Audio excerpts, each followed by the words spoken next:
চারদিকে টিপটিপ বৃষ্টি, আর এই বৃষ্টির পানিতে ভিজে সবকিছু যেন নতুন ভাবে সেজেছে। আচ্ছা, আজকের বিকেলটা এত সুন্দর কেন? সো হ্যালো এভরিওয়ান, আসসালামু আলাইকুম, welcome to my new blog. কেমন আছেন আপনারা? আশা করি ভালো আছেন, সুস্থ আছেন। আলহামদুলিল্লাহ, আমি অনেক ভালো আছি। এন্ড ভিডিওটা শুরু করার আগে কে কোন জায়গা থেকে ভিডিওটা দেখছেন কমেন্ট করে জানাতে কিন্তু একদম ভুলবেন না। চারদিক দেখেই বুঝতে পারছেন ভীষণ পরিমাণে বৃষ্টি হয়েছে, এন্ড সারাদিন টানা টিপটিপ বৃষ্টি হয়েই যাচ্ছে। পাতাগুলো বৃষ্টি ভেজা হয়ে আছে, মাঝখানে সাদা রঙের ফুলগুলো কি সুন্দরভাবে ফুটেছে। মনে হচ্ছে আমি একটা ফুলের বাগানে চলে এসেছি। সাদা মানেই শুভ্রতা, আর আমার কিন্তু সাদা রঙের জিনিস অনেক ভালো লাগে। স্পেশালি সেটা যদি হয় সবুজের মাঝে সাদা, তাহলে তো আর কথাই নেই। এত এত ফুল ফুটে আছে, পারলে মনে হচ্ছিল সবগুলো তুলে নিয়ে বসে থাকি ফুলের মাঝে। ফুল দেখলে কার না ভালো লাগে বলুন, তাও আবার এত সুন্দর একটা মিষ্টি ওয়েদারে। ইস, ওয়েদারটা যদি ধরে রাখা যেত, জীবনে এত সুন্দর পরিবেশ দেখে দেখে কাটিয়ে দিলেও আর কি লাগে। আমি বেসিক্যালি বৃষ্টি একটু কমে যাওয়াতে হাঁটতে বেরিয়েছিলাম, তবে বেরিয়েই এমন একটা ফিল পাবো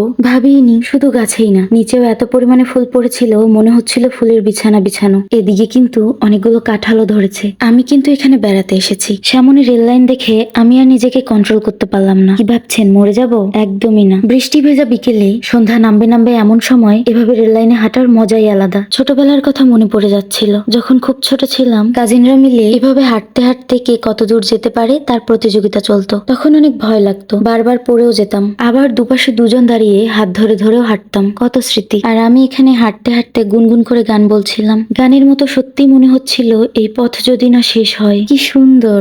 আর হ্যাঁ, এত কিছুর সাথে এই ওয়েদার কিন্তু এক কাপ চা অথবা কফিও ডিমান্ড করে। সত্যি আজকের বিকেলটা এত সুন্দর কেন? আচ্ছা, এই ফুলগুলোকে আপনাদের এলাকায় কি নামে ডাকা হয়? এই এতগুলো ফুল নিয়েছি আমি মাথায় পরবো বলে, পরেও ফেলেছি। কেমন লাগছে? ছোটবেলায় কিরণমালা বলে একটা সিরিয়াল ছিল, আমার কিন্তু বেশ লাগতো। ফুলগুলো মাথায় পরে আমার ওই সিরিয়ালের কথা বারবার মনে পড়ে যাচ্ছিল। এ কোনো সাধারণ মেয়ে নয় লা।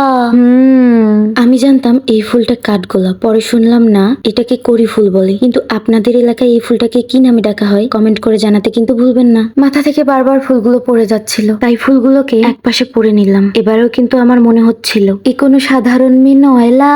আমি অল্পেই খুশি, বরাবরই এমন পরিবেশ দেখলে আমি খুশি হয়ে যাই। মাঝে মাঝে দেখবেন আপনার মন ভালো করার জন্য এমন সুন্দর একটা ওয়েদার আর একটা পরিবেশই যথেষ্ট। প্রকৃতির মাঝে এই আনন্দটা আপনাকে কোনো বড় বড় রেস্টুরেন্ট, পার্ক, শপিং মল কোনো কিছুই এনে দিতে পারবে না। আমার খুব ইচ্ছে হচ্ছিল বৃষ্টিটা জোরে চলে আসুক, কারণ আমি এই বছর একবারও বৃষ্টিতে ভিজতে পারিনি। এই ফুলটা তো সবার পরিচিত, পেপার ফ্লাওয়ার, কাগজ ফুল। এটাকে কিন্তু গেট ফুলও বলা হয়। প্রকৃতি কি সুন্দর তার ব্যালেন্স করে ফেলে। প্রচুর রোদে চারদিক যেমন রুক্ষ হয়ে যায়, ঠিক তেমনি বৃষ্টি হলে আবার প্রকৃতি সতেজতা ফিরে পায়। এন্ড আজকের মতো ভিডিওটা এই পর্যন্ত।